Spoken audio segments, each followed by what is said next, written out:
There are a couple of big names in the roofing supply game, but only one of them has been around for close to a century. They had humble beginnings, but for the last 20 years they've been on a fast track to dominate the market. Last year, this company brought in $9.1 billion in revenue. I'm talking about Beacon Building Products. The story of how Beacon got there is also the story of an entire industry and all the changes it has gone through. So today we're doing a deep dive. This is the rise of Beacon. Beacon was founded in 1928. It was a small roofing supplier in Massachusetts. At that time, it was called Beacon Sales Company. For decades, they operated quietly. Beacon sold to a local contractor in the Boston area, but things started to change in the 70s when they opened 2 new locations. This was the era of stagflation. Oil prices hit the all-time high. Conglomerates started to take off as mom-and-pop shops closed their doors. Before the 70s, most people have never heard of private equity, but over the next 20 years, they became a powerhouse on the Wall Street. I am not a destroyer of companies. I am a liberator of them. Greed, for lack of a better word, is good. Greed is right. Greed works. Franchises were exploding across every industry, and it was during this time that Beacon's top competitor came to the scene, ABC Supply. We've done acquisitions. We continue to grow we do greenfields also, but we grow by acquisition. Beacon had to keep up, and by 1997, that once humble company had expanded to 7 branches.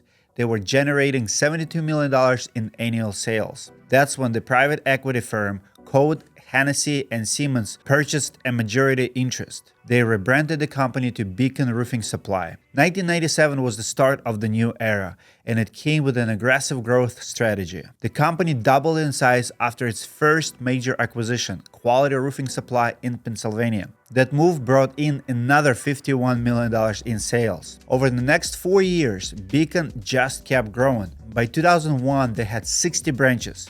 And by 2002, they reached $500 million in revenue. All of that growth was happening for a reason. They wanted to take the company public, and in 2004, it happened. Before we tell you what happens next, I want to thank Leap for supporting our work. Videos like this one take a lot of time to produce, from the research to the script to filming and editing.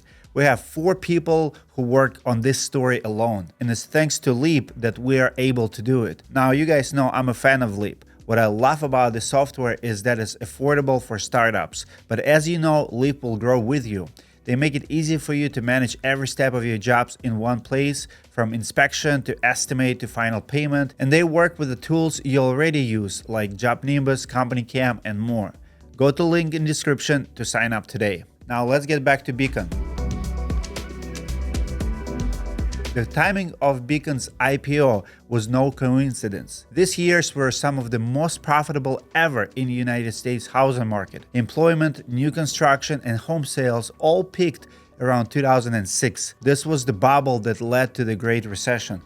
Home loans were easy to get, and that was making everyone's money. Anyone can see that there's a real estate bubble. Actually, no one can see a bubble. That's what makes it a bubble. That's dumb.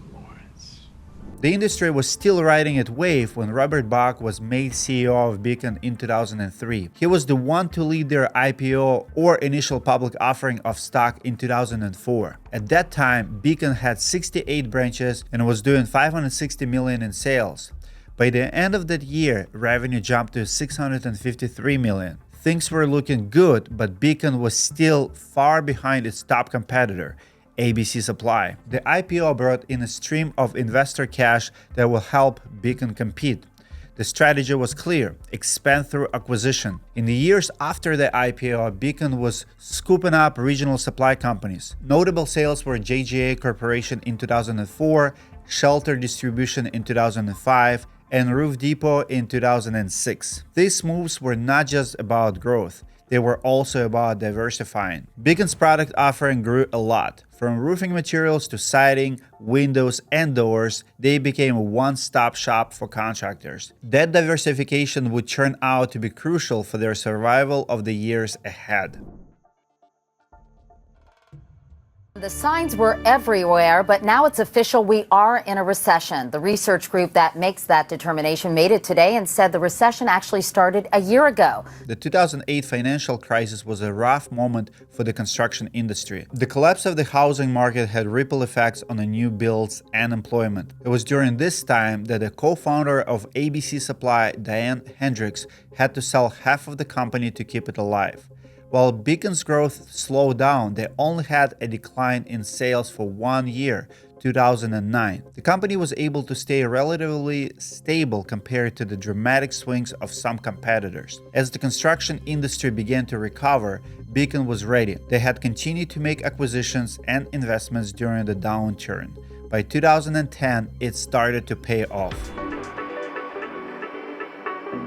Under the leadership of new CEO Paul Isabella, Beacon made a strong recovery. For the first couple of years out of recession, they had a steady growth. But the acquisition of Roofing Supply Group in 2015 was a game changer. The sale dramatically expanded Beacon's presence and transformed it to one of the largest distributors of roofing materials in North America. The acquisition of Allied Building Products was another history-making moment, adding over 200 new locations. By 2019, Beacon was added to the Fortune 500 list with $7 billion in sales. That same year, Julian Francis was named CEO. He would go on to lead the company through another successful recovery when the COVID-19 pandemic hit. In 2020, they were rebranded again to Beacon Building Products. Today, Beacon has over 500 locations across North America and more than 8,000 employees. While they are an undeniable market force, they haven't caught up to ABC's success. With Home Depot's acquisition of SRS Distribution,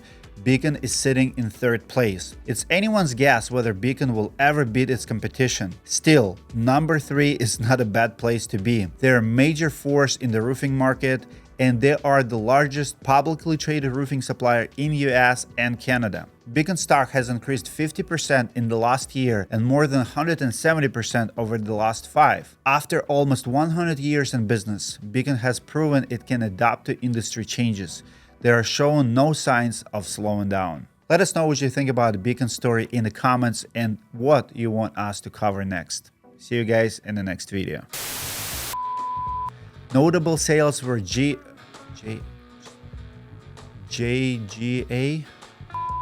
Beacon's product offering grew significantly. Beacon's product offering grew significantly. Beacon's product offering grew a lot. So much. The company was able to stay relatively diversification. It's not my day today.